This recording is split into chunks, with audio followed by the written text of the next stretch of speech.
श्री कृष्ण कन्हैया लाल की जय। जगत गुरु श्री वल्लभाधीश की जय।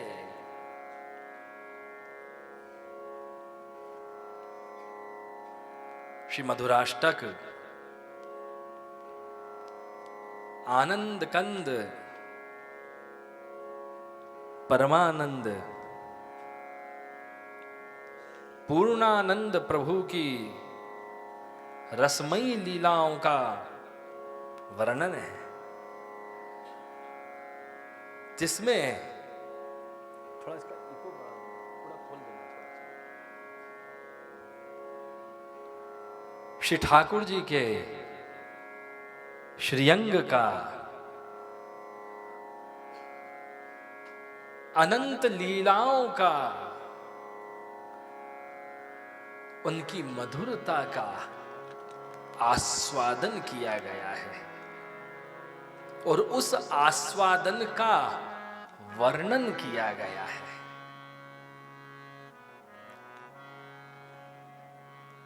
उसको चखाया गया है। मधुराष्टक एक ऐसा भावात्मक ग्रंथ है, ऐसा रसात्मक ग्रंथ है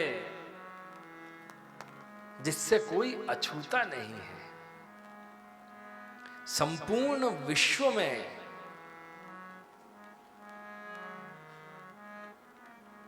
ऐसा कोई कृष्ण भक्त नहीं है, संपूर्ण विश्व में ऐसा कोई पुष्टि भक्त नहीं है, संपूर्ण विश्व में ऐसा कोई आचार्य नहीं है, कोई भक्ति का प्रचारक नहीं है जिसने इस मधुराष्टक का नाम नहीं सुना हो और मधुराष्टक का पाठ नहीं किया हो। तो जगत गुरु महाप्रभु श्री वल्लभ की यह ऐसी सर्वमान्य विश्व वंदनीय अनुपम कृति है कि जिसका पाठ करने से मति कृष्णमयी हो जाती है, जीव की रति कृष्णमयी हो जाती है, जीव की गति कृष्णमयी हो जाती है, उसकी आसक्ति, उसकी अनुरक्ति कृष्णमयी हो जाती है। चाहे गृहस्थ हो, चाहे सन्यासी हो, चाहे बैरागी हो, चाहे विरक्त हो, हर व्यक्ति इसमें अनुरक्त है, इस मधुराष्टक के प्रति आसक्त है, क्योंकि इसमें वर्णन ही इतना रसात्मक भावात्मक किया गया है कि एक बार किसी ने पढ़ भी लिया तो उसका मन श्याम सुंदर की मधुर से मधुर लीलाओं में अटक जाएगा। तो मधुराष्टक का रसपान हम प्रारंभ करें, उसके पहले एक बात समझना बड़ी आवश्यक है। वह आवश्यक यह है कि मधुराष्टक का रसपान आपको कराएंगे, बड़ा भाव से, बड़ा रसात्मक वर्णन करेंगे, भावात्मक वर्णन करेंगे, सैद्धांतिक प्रामाणिक वर्णन करेंगे, लेकिन थोड़ा ढांप ढांप के करेंगे, ढाक के करेंगे। क्यों? क्योंकि यह वर्णन पूरा प्रकट करके नहीं किया जाता।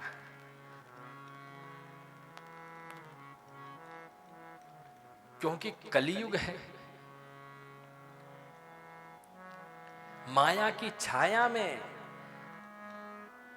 कलयुग की करालता में जीव जी रहा है,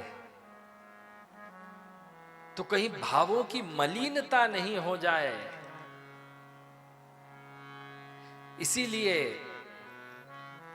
हमारे श्री विठल नाथ जी प्रभु चरण श्री गोसाई जी महाराज आज्ञा करते हैं कि मधुराष्टक का रसपान अवश्य करना चाहिए।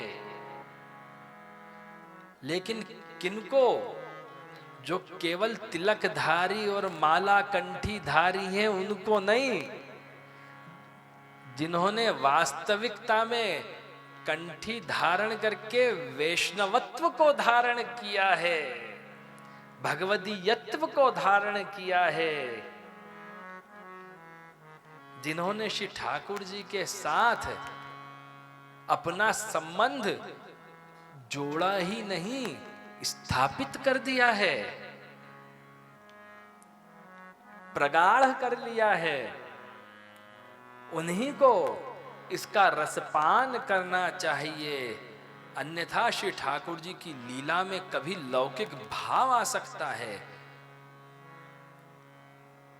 श्री वल्लभ आज्ञा करते हैं, न लौकिका प्रभु कृष्णो मनुते नैव लौकिका। श्री ठाकुर जी जो हैं वो लौकिक नहीं है, अलौकिक हैं।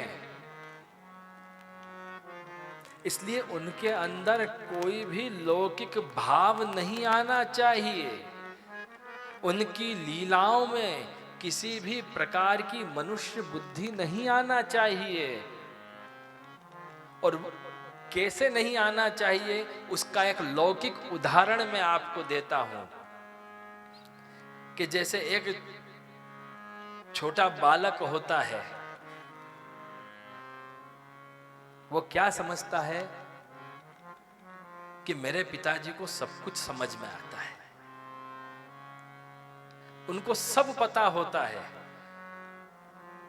फिर जैसे ही वो कॉलेज का नॉलेज लेके आता है, उसको लगता है कि मेरे पिताजी को कुछ समझ नहीं आता है। Generation gap. वो पिताजी को समझाता है कि पप्पा आ जनरेशन गैप छे। हाँ?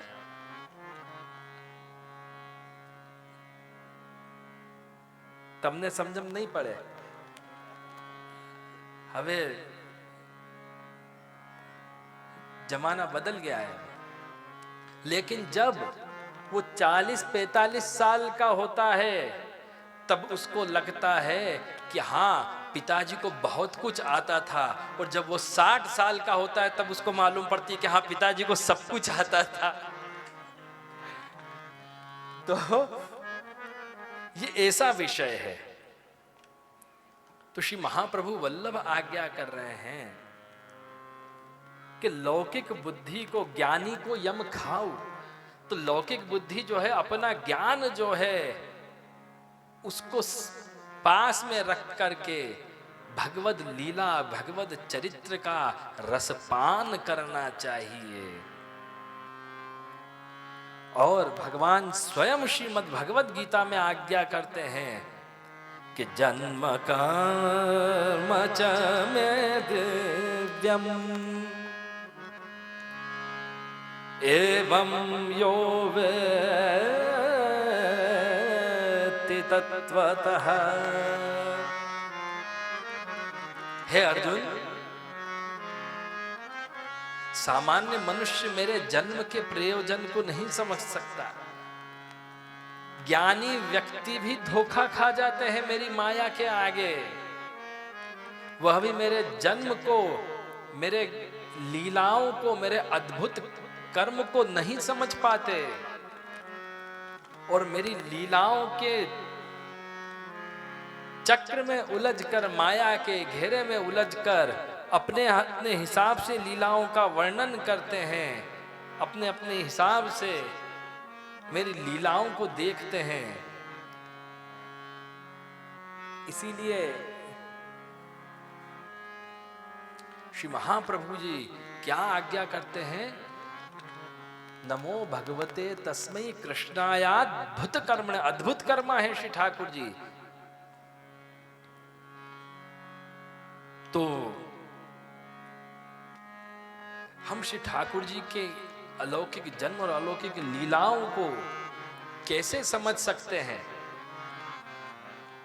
हमारे आचार्यों की वाणी के द्वारा ही समझ सकते हैं। आचार्यों की वाणी का रसपान करके ही हम उसके सही अर्थ को जान सकते हैं। तो हम मधुराष्टक का रसपान श्री गोसाई जी की टीका के अनुसार, श्री गोकुलनाथ जी की टीका के अनुसार, श्री रघुनाथ जी, श्री घनश्याम जी की टीका के अनुसार, श्री बालकृष्ण जी की टीका के अनुसार रसपान करेंगे।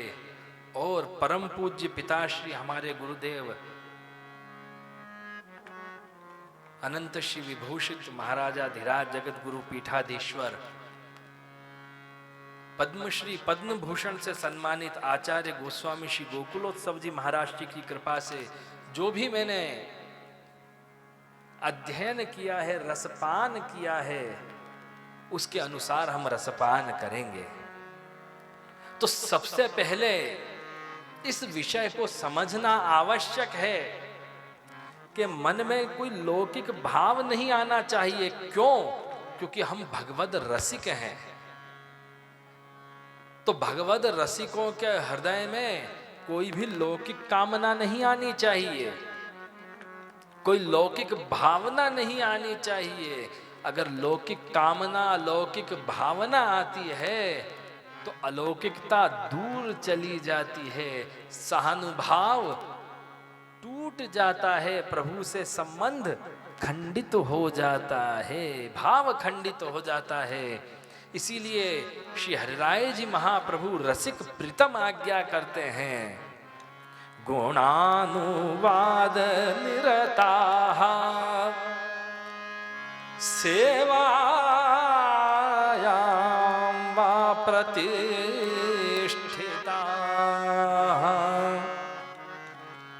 भक्तास्ते तत्र गन्तव्याः रसिकाः कामवर्जिताः। कोई कामना नहीं होनी चाहिए, कामना रहित तो होना चाहिए। तो श्री मधुराष्टक क्या है? श्री ठाकुर जी का, नंद नंदन का, यशोदा नंदन का, श्री गोपाल का, श्री गोपीजन वल्लभ का लीला पुरुषोत्तम, पुष्टि पुरुषोत्तम का वांगमय स्वरूप है, वाणीमय स्वरूप है। जैसे श्रीमद् भागवत जी को वांगमय स्वरूप बताया है, यह भी श्री ठाकुर जी का वांगमय स्वरूप है। श्री वल्लभ आज्ञा करते हैं श्री सुबोधिनी जी में कि जिस प्रकार श्री ठाकुर जी में 6 गुण हैं, षडगुण संपन्न है श्री ठाकुर जी। आपने सुना होगा ना छगन मगन, तो वो छगन क्या है? 6 गुण। तो जो 6 गुणों से संपन्न है, वैसे श्री ठाकुर जी को छगन कहा गया है। एक बार एक संगीत के बहुत बड़े विद्वान थे, उन्होंने हमसे पूछा ये समझ नहीं आता छगन क्या होता है। तो हमने बताया कि किसी दिन और बताएंगे आपको छगन क्या होता है। तो जो 6 गुण हैं श्री ठाकुर जी के, उनका प्रकट स्वरूप जिनमें विराजमान होता है वो छगन, और उससे जो अपने भक्तों को मोह लेते हैं, मगन कर देते हैं, ऐसे छगन मगन, जो अपने में ही मगन कर देते हैं अपने भक्तों को। तो ऐसे श्री ठाकुर जी कैसे हैं? 6 गुणों से संपन्न हैं। और ऐसी ही श्री ठाकुर जी की वार्ता है, श्री ठाकुर जी की कथा है, श्री ठाकुर जी की लीला है। तो मधुराष्टक में जैसा आप सभी वैष्णव को ज्ञात है कि 56 बार मधुर शब्द आया है। प्रत्येक श्लोक में 7 बार मधुर शब्द आता है।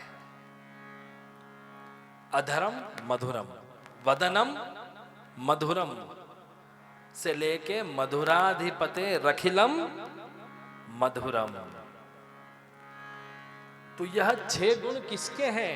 तो श्री ठाकुर जी के हैं। ये 6 धर्म किसके हैं? श्री ठाकुर जी के हैं। तो 7वां कौन? धर्मी स्वयं श्री ठाकुर जी। इसलिए प्रत्येक श्लोक में 7 बार मधुर आया है, और वो 7वां मधुर जो आता है वो श्री ठाकुर जी का सूचक है कि मधुराधिपते रखिलम मधुरम। वो परिपूर्णता है उसकी। और 56 बार 7 अट्ठे 56 बार मधुर शब्द का प्रयोग श्री वल्लभ के मुखारविंद से प्रकट हुआ है। तो 56 क्यों? क्योंकि ब्रज में 56 मुख्य स्थान हैं।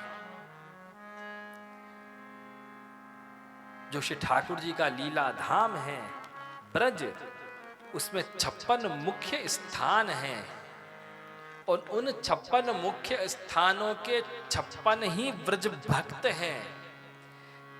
इसी भाव से पुष्टि मार्ग में व्रज कमल का मनोरथ किया जाता है। क्यों?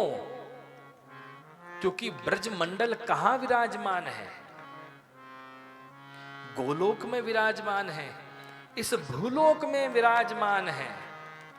व्रज मंडल कहां विराजमान है? वैष्णव के घर में विराजमान है। व्रज मंडल कहां विराजमान है? वैष्णव के हृदय में विराजमान है। इसलिए तो वैष्णव के हृदय को व्रज कमल की उपमा दी गई है। आपने बड़े भाव से यह पद गाया ही होगा कि म्हारा घटमा विराजता श्रीनाथ जी, श्री यमुना जी, श्री महाप्रभु जी। तो यह जो रोम रोम है ये वृंदावन है। तो हमारा हृदय क्या है? ब्रज कमल के समान है। तो उस हृदय के सिंहासन के ऊपर, व्रज कमल के ऊपर श्री ठाकुर जी सदा विराजमान रहते हैं। और यही भावना ज्ञानी व्यक्ति भी करता है।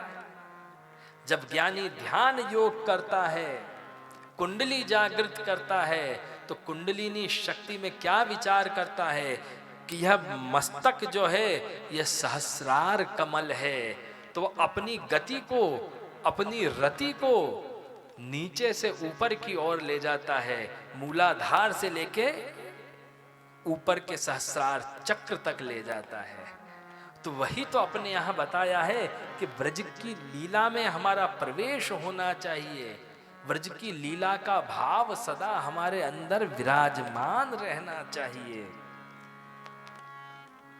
तो वह 56 प्रकार के जो मुख्य ब्रज के स्थान हैं, उसी भाव से ब्रज कमल का मनोरथ किया जाता है। और ब्रज कमल में 56 पंखुड़ी होती है, 32, 16 और 8। तो एक एक पंखुड़ी के ऊपर एक एक व्रज भक्त विराजमान है। गोपियां ठाड़ी हैं। और कैसे ठाड़ी हैं? हाथ में सामग्री लेके ठाड़ी हैं।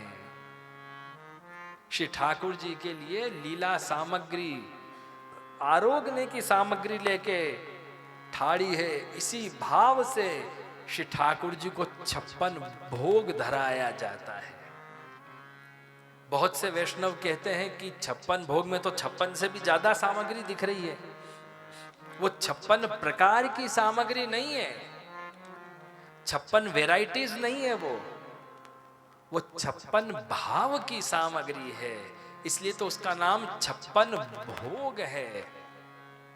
उसमें तो सामग्री 200-300 से भी ऊपर जाती है, क्योंकि एक एक व्रज भक्त के भाव से सात्विक, राजस, तामस, निर्गुण और उनके अलग अलग भेद के भाव से सामग्री श्री ठाकुर जी को भोग आती है।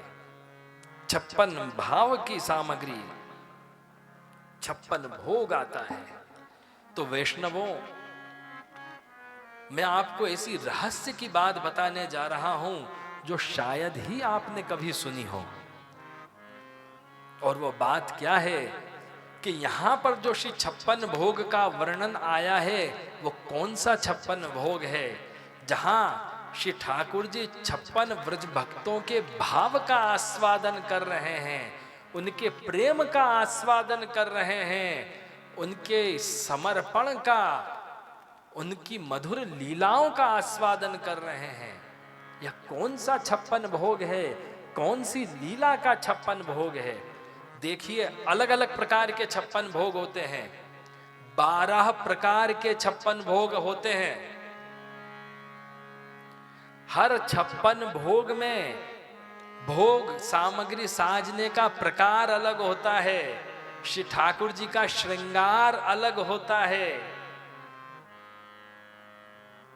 गोपी ग्वाल व्रज भक्तों की सजावट अलग होती है। किसी 56 भोग में सखड़ी भोग आती है, किसी में नहीं आती है। किसी में भावना जी पधारती है, किसी में भावना जी नहीं पधारती हैं। तो मधुराष्टक के उसमें जो 56 का आंकड़ा है, वो 56 भोग कौन सा है? निकुंज लीला का 56 भोग है। वो श्री वृषभान सदन का 56 भोग नहीं है, वो गोलोक निकुंज लीला का 56 भोग है, जिसका वर्णन आया है। तो जैसे श्री ठाकुर जी रसराज हैं, तो महारस रूपा कौन है? श्री स्वामिनी जी हैं। देखो, एक बार श्री ठाकुर जी, ब्रह्म तो अकेला है ना, ब्रह्म अकेला है, लेकिन अकेला व्यक्ति खुश रह सकता है? नहीं रह सकता। अकेला व्यक्ति आनंद ले सकता है? नहीं ले सकता। तो श्री ठाकुर जी भी ब्रह्म बन के पछताए। श्री ठाकुर जी को भी लगा कि कहां मैं ब्रह्म बन के फंस गया, मेरा जीवन भी रूखा हो गया, मेरा जीवन भी सूखा हो गया। तो श्री ठाकुर जी ने क्या किया? उस ब्रह्म ने क्या किया? उस ब्रह्म ने अपनी आनंदमयी शक्ति, आह्लादिनी शक्ति को प्रकट किया। और वह कौन है? श्री राधिका जी, श्री स्वामिनी जी हैं। श्री स्वामिनी जी को प्रकट किया। कहां से? श्री मुखारविंद से प्रकट किया। और जब मुखारविंद से श्री स्वामिनी जी को प्रकट किया, तो श्री स्वामिनी जी से श्री ठाकुर जी ने प्रार्थना करी कि हे प्रियाजू, आपको हमने लीला के लिए प्रकट किया है, रमण के लिए प्रकट किया है, रास के लिए प्रकट किया है।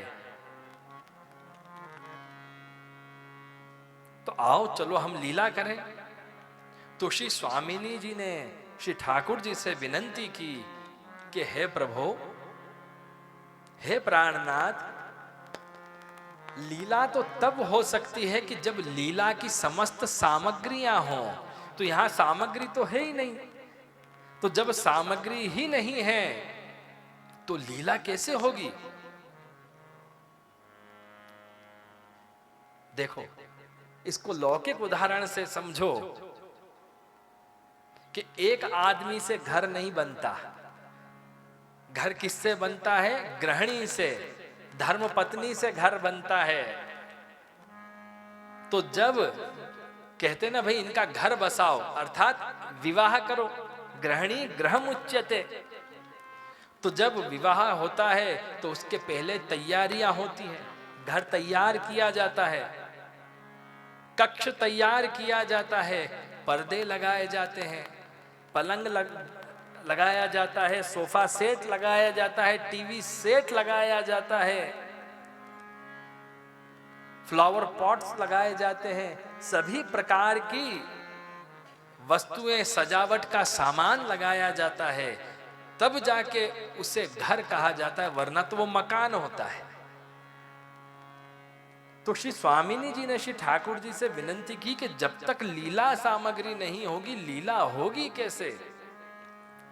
तो श्री ठाकुर जी ने सबसे पहले व्रजमंडल को प्रकट किया, और जब व्रजमंडल को प्रकट किया तो कहा देखो घर बन गया। तो श्री स्वामिनी जी ने कहा अब इसे सजाओ। तो श्री ठाकुर जी ने कहा कि सजाऊं कैसे, क्योंकि घर सजाने का काम तो गृहिणी का है। तो हे प्रियाजू, आप तो मेरी आनंदमयी शक्ति हो, आह्लादिनी शक्ति हो, जो सदा मुझे आनंद देती हो, तो आप अपने हिसाब से, अपने मन के भाव से इस व्रजमंडल के सौंदर्य को बढ़ाओ। जैसा आपका रूप सौंदर्य है, रूप माधुरी है, उसी प्रकार से व्रजमंडल की रूप माधुरी बनाओ। तो श्री स्वामिनी जी को जैसे ही श्री ठाकुर जी ने यह आज्ञा की, श्री स्वामिनी जी के मुखारविंद से श्री चंद्रावली जी प्रकट हुई, श्री ललिता जी प्रकट हुई, श्री विशाखा जी प्रकट हुई। व्रज के अनेक गोपियां प्रकट हुई। श्री ठाकुर जी के हृदय से श्री स्वामिनी जी के भाव स्वरूप श्री हरिदास वर्य रत्नमय श्री गिरिराज जी प्रकट हुए। बोलो श्री गिरिराज महाराज की जय। हृदय में से परम रस रूपा, आनंद रूपा, प्रेम स्वरूपा श्री यमुना जी किल्लोल करते हुए प्रकट हुई। लताएं प्रकट हुई, पताएं प्रकट हुई, वृक्ष प्रकट हुए, कुंड प्रकट किए, सरोवर प्रकट किए, पोखर प्रकट किए, 12 वन और 12 ही उपवन प्रकट किए। और समस्त व्रजमंडल को रसमय आपने बनाया। संपूर्ण लीला सृष्टि के अंदर मधुरता आपने प्रकट की, गोपी ग्वाल प्रकट किए। और इस प्रकार श्री स्वामिनी जी के सहित समस्त ब्रजमंडल की, समस्त सृष्टि की मधुरता का आस्वादन, मधुरता का रसपान श्री ठाकुर जी कर रहे हैं। इसीलिए बड़ा सुंदर पद आता है, मधुर ब्रज देश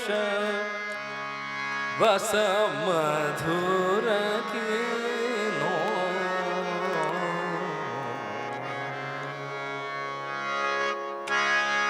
ब्रज देश बस मधुर कीनो,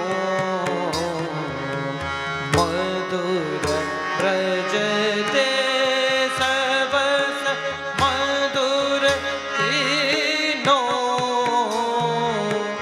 मधुर ब्रज देश बस मधुर कीनो।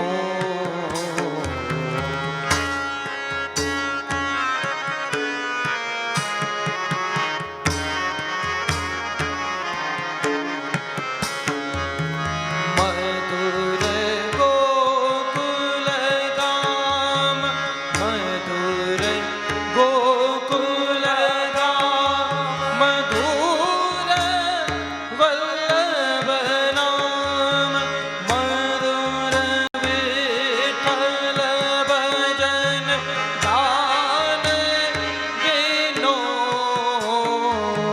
मधुर ब्रज देश बस मधुर कीनो, मधुर ब्रज देश बस मधुर कीनो, मधुर ब्रज देश बस मधुर कीनो।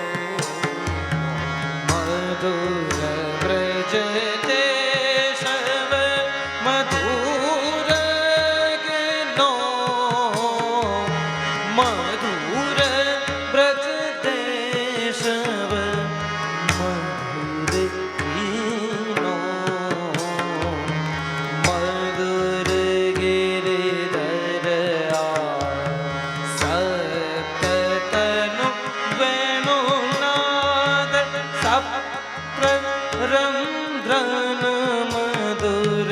रूप लीनो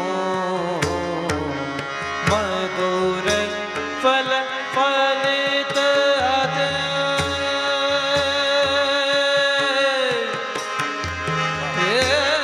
मधुर फल फलित आदि मधुर फल फलित ललित पद्मनाभ प्रभु मधुर गावत सर रंग बिनो सरस रंग बिनो मधुर ब्रज देश वस मधुर तीनो मधुर ब्रज देश वस मधुर कीनो मधुर ब्रज देश वस मधुर कीनो मधुर कीनो मधुर कीनो श्री गोवर्धन नाथ की जय श्री यमुने महारानी जी की तो यह अलौकिक सृष्टि श्री ठाकुर जी ने उत्पन्न की, इसीलिए श्री सुबोधनी जी में हमारे श्री वल्लभ आज्ञा करते हैं पुष्टिम कायेन निश्चय। श्री ठाकुर जी ने अपने श्रीअंग से यह सृष्टि उत्पन्न की है और वृहद वाराह पुराण के अंदर इसका वर्णन आता है कि अन्यैव काचित सा सृष्टि विधात्री व्यतिरेकिणी। यह सृष्टि जो है ब्रह्मा के द्वारा बनाई हुई नहीं है, यह सृष्टि जो है श्री ठाकुर जी के द्वारा निर्माण की गई है। इसीलिए श्री वल्लभ श्री सुबोधनी जी में और अनुभाष्य के अंदर आज्ञा करते हैं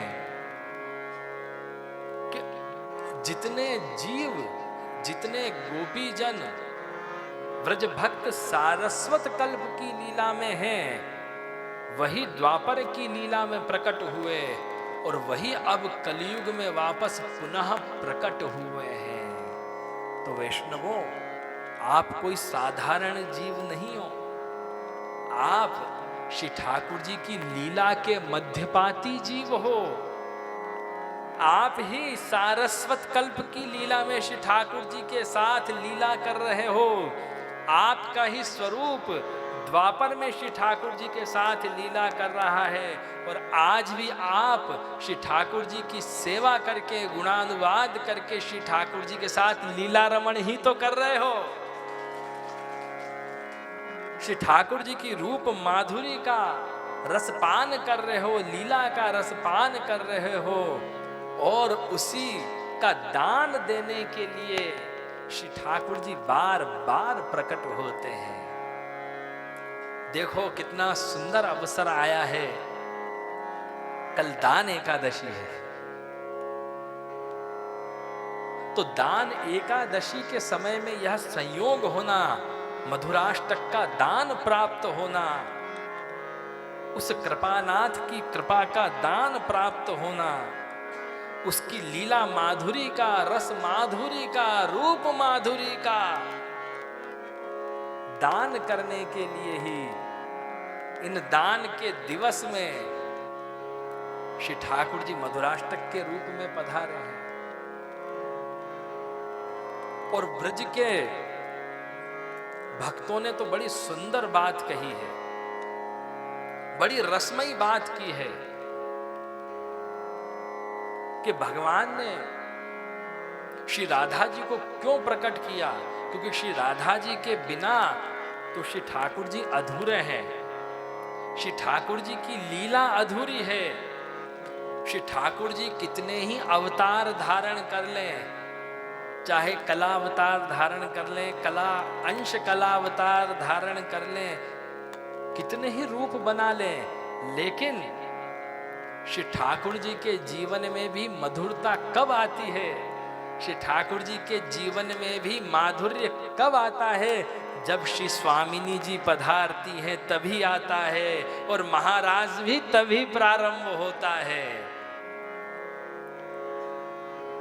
इसीलिए ब्रज के रसिक भक्तों ने बहुत सुंदर बात कही है। ब्रज में एक छंद है कि शूकर वह कब रास रचायो, शूकर वह कब रास रचायो, और बामन वह कब गोपी नचाई।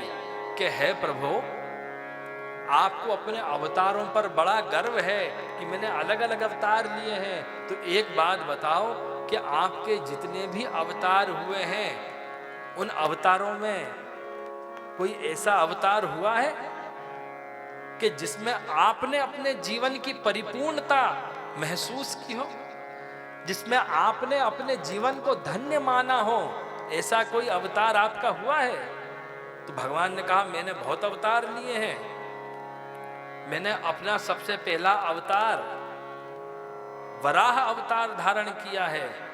तो भक्त कहते हैं हाँ प्रभु धारण किया होगा, लेकिन क्या उसमें आपको रास का सुख मिला? तो भगवान कहते नहीं मिला।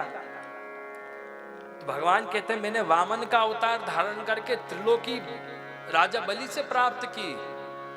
तो ब्रज भक्त कहते हैं कि प्रभु भले आपने त्रिलोकी पे विजय प्राप्त कर ली हो, पर आपने कभी अपने ब्रज भक्तों पे विजय प्राप्त की है? गोपियों के साथ नृत्य किया है, ग्वालों के साथ नृत्य किया? ठाकुर जी कहते नहीं किया। तो शूकर वह कब रास रच्यो, और बामन वह कब गोपी नचाई, और मीन वह कब चीर हरे, और कछुआ बन के कब बीन बजाई। नरसिंह बन कब गिरिवर धार्यो, और कौन रूप धर धेनु चराई, और जब ते राधिका भूतल प्रगटी तब ते कोटि कला निधि पाई। तो ये सब गुण जो हैं आपके अंदर कब आए? जब हमारी राधा जी प्रकट हुई तभी तो आपने रास रचना सीखा, तभी आपने मुरली बजाना सीखा, तभी आपने नृत्य करना सीखा। तो जब ते राधिका भूतल प्रगटी तब ते कोटि कला निधि पाई। उसके पहले तो प्रभु आपका जीवन भी रूखा सूखा था। तो हमारे मधुराधिपते रखिलम मधुरम प्रभु कब बने? जब श्री स्वामिनी जी उनके साथ विराजमान हुई। उसके पहले तो आप भी रूखे सूखे थे। तो देखो पुष्टि मार्ग में तो नित्य नूतन नित्य लीला श्रुति न पावे पार। अभी दिल्ली में संगीत का बहुत बड़ा कार्यक्रम था वर्ल्ड हैबिटेट सेंटर में। एक वैष्णव ने प्रश्न किया कि कृपानाथ, क्या हम मधुराष्टक का नित्य पाठ कर सकते हैं? क्या मधुराष्टक का रसपान कर सकते हैं? तो मैंने कहा कि कर सकते हो और नहीं भी कर सकते हो। तो बोले कैसे? मैंने कहा कर इसलिए सकते हो कि श्री वल्लभ कुल की आज्ञा लेके कर सकते हो, और नहीं इसलिए कर सकते हो क्योंकि तुम्हारी दशा नहीं है। तो बोले इसे क्या समझा जाए? तो मैंने कहा इसे यह समझना चाहिए कि जिसको क्रिकेट खेलना आता है उसी को क्रिकेट खेलना चाहिए, पर जिसको क्रिकेट खेलना सीखना हो उसको भी क्रिकेट तो खेलना ही पड़ेगा। जिसको क्रिकेट खेलना नहीं आता उसको सीखना है कैसे आएगा? क्रिकेट खेलने से ही आएगा। तो जिसको क्रिकेट खेलना नहीं आता उसे भी क्रिकेट खेलना चाहिए, तभी क्रिकेट आएगा, और जिसे नहीं आता है उसे नहीं खेलना चाहिए। तो बड़ी ये तो गोलमोल बात है। मैंने कहा पूरा पुष्टि मार्ग ऐसा ही गोलमोल है, ठाकुर जी की लीला भी सब ऐसी गोलमोल है। तो देखो जैसे छोटे बालक को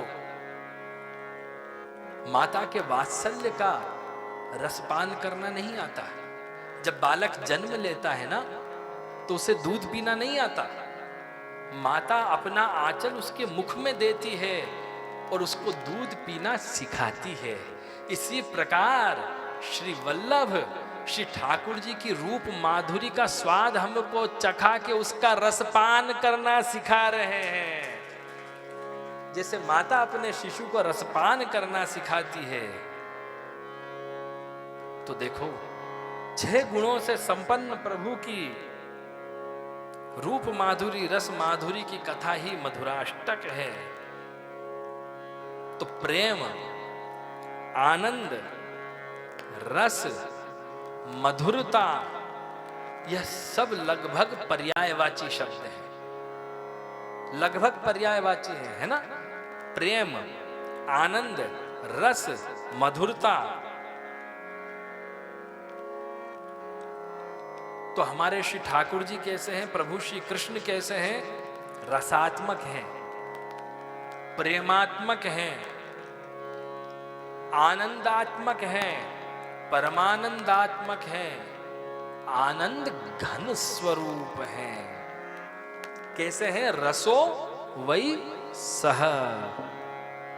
तो रसो वै सह प्रभु की रस का अनुभव करना हमें आना चाहिए, उसका रसपान करना, उसकी अनुभूति करना हमें आना चाहिए। श्री महाप्रभु जी ने यह पुष्टि मार्ग क्यों बनाया है? ताकि हम उस रसो वैसह की परम रस धारा का रसपान कर सकें, उसका अनुभव कर सकें, उसकी अनुभूति ले सकें, उसको रियलाइज कर सकें। और जब रियलाइज करेंगे तभी तो जाके यह रिलीजन सिद्ध होगा। क्योंकि रिलीजन किसे कहते हैं? जिसको रियलाइज किया जाए। तो यह पुष्टि मार्ग जो हमारा रिलीजन है, इसके पीछे एक रीजन है कि हमें रियलाइज करना है, रस का अनुभव करना है। तो इस सुधा को स्वामिनी स्वरूपा श्री वल्लभ ही वर्णन कर सकते हैं, और वही उसका रसपान करा सकते हैं, और वही उसको अनुभव में, अनुभूति में दे सकते हैं। इसीलिए श्री वल्लभ के सन्मुख गोकुल में 16 श्रृंगार धारण किए हुए, नखसिक श्रृंगार धारण करे हुए, परम शोभायमान कोटि कंदर्प लावण्य मयूर मुकुटधारी प्रभु रमक झमक करके ठुमकते हुए प्रकट हो गए, पधार गए। तो देखो, रस का अनुभव हर व्यक्ति का, हर भक्त का अलग अलग होता है। हर वैष्णव का भिन्न भिन्न प्रकार का रस का अनुभव होता है। पहले अनुभव किया जाता है, उसके बाद पान किया जाता है, उसके बाद फिर जो पान किया है, रसपान किया है, उसका फिर अनुभव किया जाता है। पहले उसको सुन के अनुभव किया जाता है, फिर उसका पान किया जाता है। जैसे गोपियों ने वेणुनाद सुना, फिर उसका रसपान किया, और रसपान करने के बाद उसका फिर अलग अनुभव वेणु गीत के रूप में आया। वेणु नाद सुना, वेणु रव बना, और उसके बाद वो वेणु गीत बना। तो सबके अनुभव अलग अलग है। जैसे संतरा, संतरा एक ही है, लेकिन जितने लोग उसको खाएंगे सबका अनुभव अलग अलग होगा, और सबके खाने के प्रकार भी अलग है। आप संतरे को सीधे मुंह में रखो और उसको खाओ, उसका रस अलग आएगा।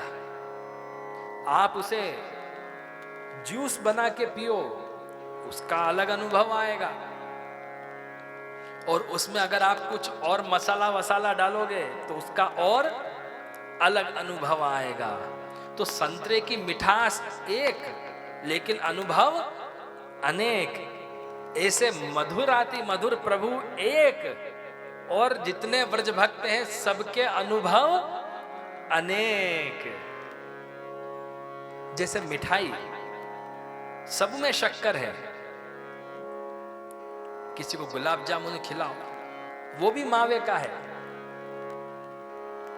बर्फी खिलाओ, वो भी मावे की है। पेड़ा खिलाओ, वो भी मावे का है। तो पूछो भाई कि बर्फी की मधुरता कैसी है, तो बोले उसको तो बता नहीं सकते। भाई क्यों नहीं बता सकते? नहीं, मीठा है, मीठी है, बहुत अच्छी है। तो फिर शक्कर क्यों नहीं खा रहे हो? बर्फी ही क्यों खानी है?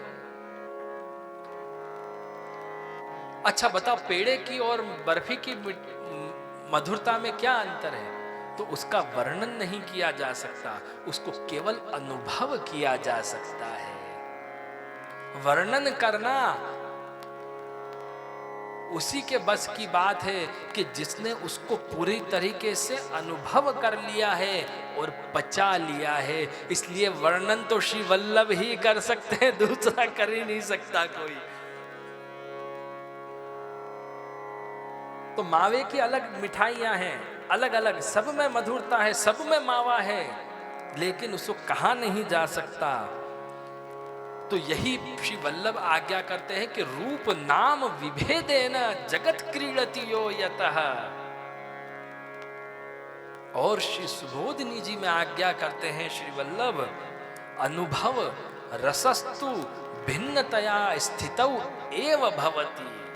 अनुभव रस तो भिन्न भिन्न प्रकार से सब वैष्णवों के, भगवदियों के रस में स्थित होता है। तो जैसी आपको अनुभूति हो, जैसा आपको मधुराष्टक श्रवण करके अनुभव हो, उसका रसपान कीजिए, उस मधुरता का आस्वादन कीजिए, क्योंकि उसका वर्णन असंभव है। इसलिए तो बृहद आरण्यक उपनिषद कहता है रसो वैसह। उसको पीने के बाद कैसा होता है? मूको भवति, व्यक्ति मूक हो जाता है। स्तब्धो भवति, स्तब्ध हो जाता है। उसकी वाणी जो है निकलती नहीं है, कंठ गदगद हो जाता है, इतना आनंदित हो जाता है, प्रमुदित हो जाता है, प्रफुल्लित हो जाता है कि एक रसना कहां कहोरी, लालन की प्रीत अमोली। वो एक रसना से वर्णन नहीं किया जा सकता। इसलिए तो कहा है सहस्र रसना क्यों न दई विधाता। वो वर्णन नहीं किया जा सकता, क्योंकि आत्मा रामो भवति, व्यक्ति आत्मारामी हो जाता है, खुद ही आत्मरमण करता है। जैसे श्री स्वामिनी जी प्रकट हुए तो श्री ठाकुर जी ने आत्मरमण करना प्रारंभ किया। श्री सुबोधिनी जी में इसकी बड़ी सुंदर व्याख्या श्री वल्लभ करते हैं कि जो सुखदेव जी ने कहा है आत्मा रामो प्यरी रमत। तो ये लीला सृष्टि जो है श्री ठाकुर जी का आत्मरमण ही तो है। उसको अनुभूति करो, जैसे वैष्णवों ने अनुभव किया। श्री ठाकुर जी एक, लेकिन जाकी रही भावना जैसी, जिसकी जैसी भावना वैसा उसको रसपान मिला। गोप्य कामात् भयात् कंसः द्वेषात् चैद्यादयो नृपाः संबंधात् वृष्णियैरेव यूयं भक्त्या वयं विभो। श्रीमद् भागवत में वर्णन आता है। तो अनुभव कैसे हो, आपने सोचा है कभी? अनुभव करने का प्रयास किया है कभी? नहीं किया। अनुभूति लेना भी एक कला है, अनुभव लेना भी एक कला है, जिसको अपन उर्दू में कहते हैं ना कि बहुत मजा आया। क्या आया? बहुत मजा आया। तो वो मजा लेना भी एक कला है, वरना जिंदगी सजा हो जाती है। तो मजा लेना आना चाहिए, अनुभूति करना आना चाहिए, अनुभव करना आना चाहिए। हमारे जीवन में अभी तक वो रस प्रगाढ़ क्यों नहीं हुआ है? रस पका क्यों नहीं अभी तक? रस का पाक क्यों नहीं हुआ है? क्योंकि हमने अनुभव नहीं किया है, उसे अनुभूति में नहीं लिया है। कैसे? समझो। जैसे आप कहीं रास्ते पे से जा रहे हो और आपकी गाड़ी कहीं खड़ी हुई और जब गाड़ी खड़ी हुई तो वो कहाँ खड़ी हुई? एक मैरिज गार्डन के बाहर। और जब मैरिज गार्डन के बाहर जाके आपकी गाड़ी खड़ी हुई तो आपने क्या देखा कि बहुत सारी गाड़ियां खड़ी हुई है। ऑडी खड़ी है, मर्सिडीज खड़ी है ना, फोर्ड खड़ी है, जगुआर खड़ी है। तो आपको मजा बहुत आया, लेकिन आप उसका मजा नहीं ले पा रहे हो क्योंकि आप गाड़ी में बैठे नहीं हो उसमें। आप केवल देख के ही सोच रहे हो कि बहुत अच्छी गाड़ी खड़ी है। तो जब आपने सुना ध्यान से तो आपको लगा कि अंदर पार्टी चल रही है और बड़ा अच्छा म्यूजिक बज रहा है, लेकिन वो म्यूजिक आपको बरोबर सुनाई नहीं दे रहा। तो उस म्यूजिक का मजा कब लोगे आप? उस संगीत का आनंद कब उठाओगे आप? कि जब आप गार्डन में अंदर जाओगे और जहां पर वह म्यूजिक बज रहा है वहां जाके म्यूजिक सुनोगे। जहां पे नृत्य चल रहा है उस नृत्यशाला में, उस डिस्कोथेक पे जाओगे और वहां जाके नाचोगे, तभी आपको उसका आनंद आएगा। आपने देखा बहुत सारे काउंटर्स लगे हुए हैं और लोग भोजन कर रहे हैं, तो क्या काउंटर देख के, भोजन को देख के पेट भर जाएगा? नहीं भरेगा। कब भरेगा? जब उसे खाओगे। उसके बिना पेट भरने वाला नहीं है। तो आज सबसे बड़ी गलती यही हो रही है कि हम अंदर प्रवेश नहीं कर पा रहे हैं। हम अनुभूति, अनुभव नहीं ले पा रहे हैं उसका। हम थर्ड पार्टी बन के सोच रहे हैं कि बड़ा आनंद आया। आप घर में श्री ठाकुर जी के विविध मनोरथ करते हो, श्री ठाकुर जी का दान लीला का मनोरथ करते हो, तो आप क्या करते हो? सजावट करते हो, गोपियों की सजावट करते हो, मस्तक पर इडुनी लगा के दूध दही की मटकी रखते हो, ग्वालों की सजावट करते हो, गायों की सजावट करते हो और कीर्तन करते हो और बोलते हो कि मनोरथ हो गया। अरे ऐसे मनोरथ होता है? नहीं। थर्ड पार्टी इंटरेस्ट तो कानून भी नहीं मानता है। आप अनुभव करना सीखो। मैं बहुत गहन बात बता रहा हूं आपको। आप विचार करोगे कि ये मधुराष्टक के विषय से अलग बोल रहे हैं क्या जय जय? नहीं, मैं वही विषय आपको समझा रहा हूं, क्योंकि जिस सिंधु का आप रसपान करने जा रहे हो उसकी एक बिंदु का स्वाद भी आपने चख लिया और समझ लिया तो पूरे सिंधु का स्वभाव आपको पता पड़ जाएगा। तो वैष्णव जो वर्षों से सेवा कर रहे हैं, सत्संग कर रहे हैं, मनोरथ कर रहे हैं, वह क्यों सफल नहीं हो पा रहे हैं? इसलिए सफल नहीं हो पा रहे हैं कि उन्होंने कभी अपने आप को उसमें अनुभव नहीं किया। आपने कभी अनुभव किया कीर्तन करते करते कि आप वही गोपी हो जिसके मस्तक से श्री ठाकुर जी ने दूध की गागर, दही की गागर गिरा दी और बड़े भाव से दूध दही आरोग रहे हैं? नहीं किया। क्या आपने रास का मनोरथ करके यह कभी अनुभव किया, अनुभूति करी कि जिन गोपियों के साथ श्री ठाकुर जी ने रास रचा उनमें से एक गोपी आप भी हो? श्री श्याम सुंदर का हाथ आपके ही हाथ में है। अगर नहीं किया तो रास का मनोरथ ही क्या किया? जब आपने पलना झुलाया तो आपने यह अनुभव किया कि हृदय कमल की पटुली धर के मन झोटा दे लाड़ लड़ाऊं। यशोदा जी का भाव धर के आपने कभी यह विचार किया कि आप ही यशोदा जी हो? नहीं किया।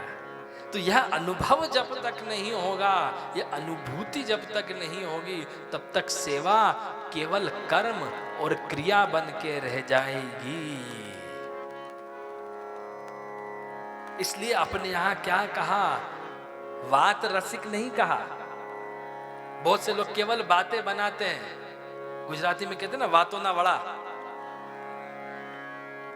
तो अपने यहाँ वात रसिक नहीं, अपने यहाँ तो चाखे रसिक कहा गया है कि वृंदावन निकुंज की लीला हरि जीवन स्वाद चखायो। तो यह स्वाद चखना है, यह अनुभूति लेनी है। तो इस अनुभूति को कब हम ले पाएंगे कि जब रस बाहर प्रकट होगा। और बाहर प्रकट करना भी एक कला है, वरना रस प्रकट नहीं हो सकता। और श्री वल्लभ ने ही इस महारस की धारा को प्रकट किया है। अगर आपके पास संतरा है तो क्या संतरे में से रस अपने आप आ जाएगा? नहीं आएगा, रस निकालना पड़ेगा। तो ब्रह्म का लक्षण क्या है? रसो वैसह। क्या लक्षण है? थोड़ा जोर से बोलो ना। रसो वैसह। लेकिन वो रसो वैसह का लक्षण जो है मुखरित स्वरूप में, पूर्ण स्वरूप में, रसात्मक स्वरूप में, मधुरात्मक स्वरूप में, लीलात्मक स्वरूप में, अधरात्मक स्वरूप में, सुधात्मक स्वरूप में, परिपूर्ण रूप से, आनंद घन रूप में किसमें प्रकट हुआ है? श्री कृष्ण में ही प्रकट हुआ है, गोपी जन वल्लभ में ही प्रकट हुआ है, अन्य में हो ही नहीं सकता। अवतार तो प्रभु के बहुत सारे हुए हैं, लेकिन हर अवतार में यह बात नहीं है। हर अवतार के लिए मधुराधिपते रखिलम मधुरम नहीं कहा जा सकता।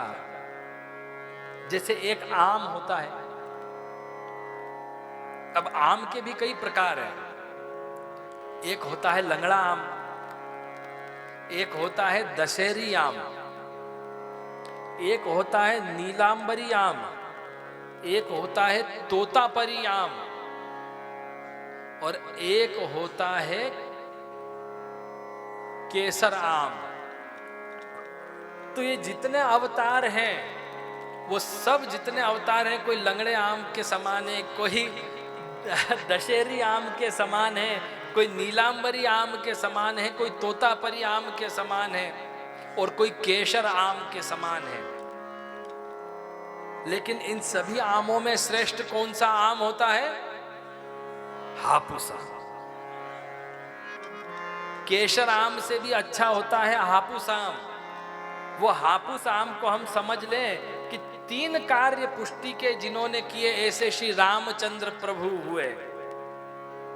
लेकिन हापुस आम की जात भी बहुत प्रकार की होती है। उस हापुस आम की जात में भी सबसे बड़ा आम माना जाता है कौन सा? अल्फेंजो रत्नागिरी आम। तो वो रत्नागिरी आम जो है बड़ा मीठा, थोड़ा सा खट्टा, वह आम जो है श्री ठाकुर जी का स्वरूप है। तो यह रस निष्पत्ति, आम का रस निकालेंगे तभी तो रसपान होगा, उसका आस्वादन करेंगे तभी तो रसपान होगा। तो हमें इसी प्रकार श्री ठाकुर जी का भाव से रसपान करना है।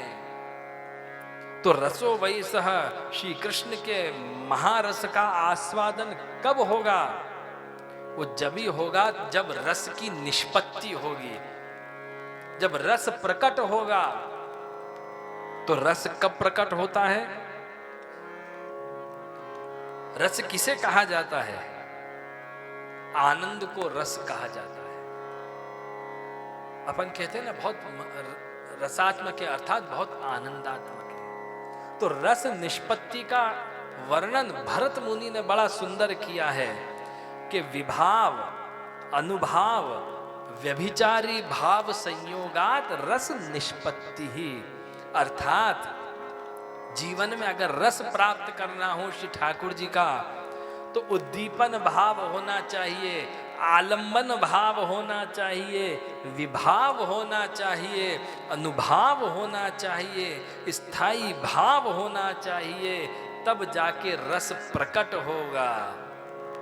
तो श्री ठाकुर जी की लीला और ब्रज की लीलाओं में समस्त सामग्रियों में से रस निर्झरित होता है, तब जाके रस की निष्पत्ति होती है।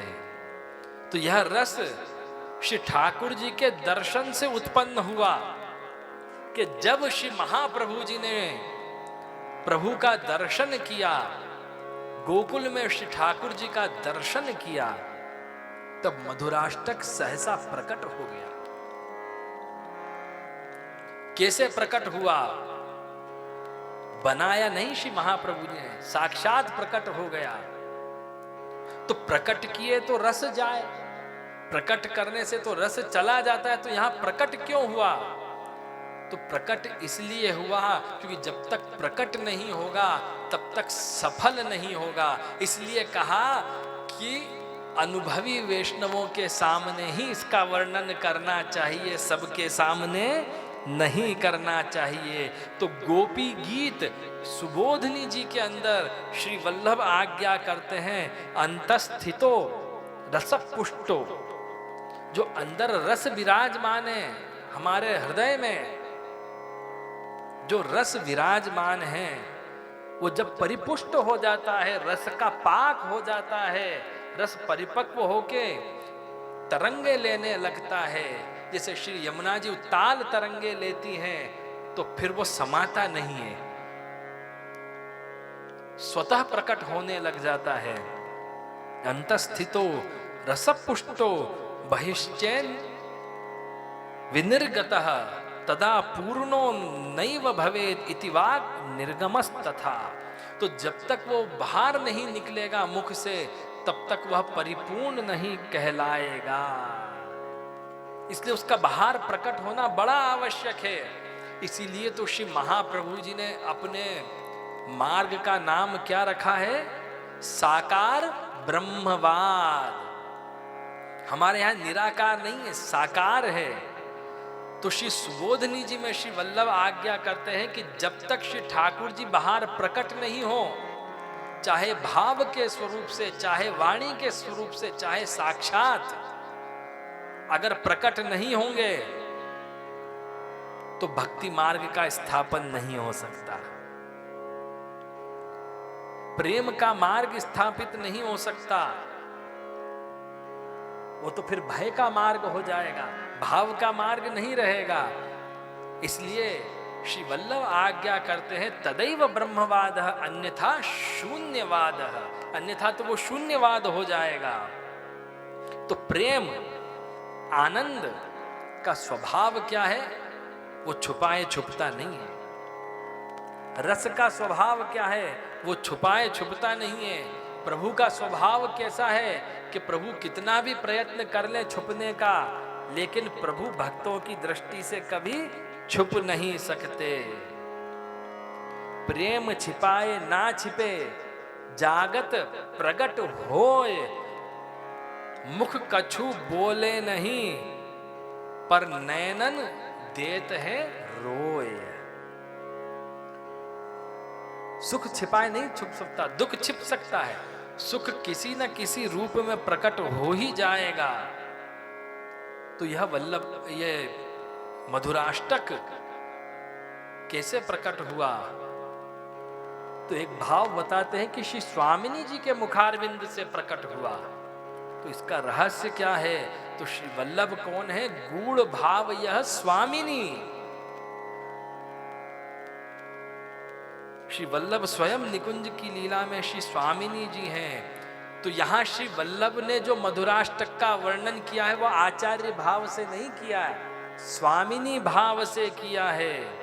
क्योंकि श्री वल्लभ स्वयं सुधा स्वरूप हैं, सुधा का दान कर रहे हैं, और सुधा का दान करने का अधिकार श्री ठाकुर जी को किसने प्रदान किया? श्री स्वामिनी जी ने प्रदान किया। वरना तो ठाकुर जी का भी सामर्थ्य नहीं है सुधा का दान कर सके। तो इसलिए सर्वप्रथम इस सुधा का रसपान श्री वल्लभ ने किया, और श्री वल्लभ ने श्री विट्ठल को पधराया, और श्री विट्ठल ने वह रंचक रंचक स्वाद सब वैष्णव सृष्टि को पधराया। इसीलिए बड़ा सुंदर वर्णन आता है। सूरत कृष्ण प्रेमामृत रस भरेणाति भरिता। तो तब वह सुधा का दान श्री ठाकुर जी ने साक्षात किया और अब श्री वल्लभ के द्वारा श्री ठाकुर जी सुधा का दान कर रहे हैं कि ऐसी बंसी बाज बन घाना में व्यापार ही धून महामुनि न की समाधि जागी ऐसी बंसी बाज। अब श्री लक्ष्मण भट्ट भूप कुमार, तो वो महामुनि कौन है जिनकी समाधि लागी? ये निराकार ब्रह्म के उपासक महामुनि नहीं, जो कृष्ण का चिंतन कर रहे हैं, कृष्ण का मनन कर रहे हैं, कृष्ण की लीलाओं का रसपान कर रहे हैं, ऐसे आप वैष्णव जन महामुनि हो जिनकी समाधि लगी है।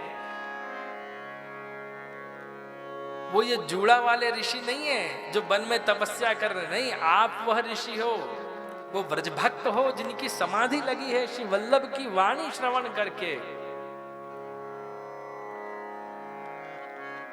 तो 3 प्रकार की सुधाओं का वर्णन आता है जब वेणुनाद किया।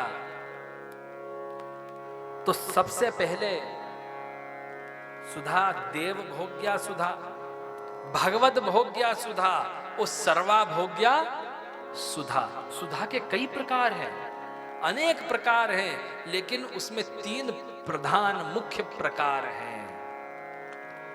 तो सुधा कहां विराजमान है? अधरम मधुरम वदनम मधुरम, अधरम मधुरम वदनं मधुरं नयनम मधुरम हसितम मधुरम, नयनं मधुरं हसितं मधुरं हृदयम मधुरम यमनम मधुरम, हृदयं मधुरं गमनं मधुरं मधुराधिपतेरखिलं मधुरम, मधुराधिपतेरखिलं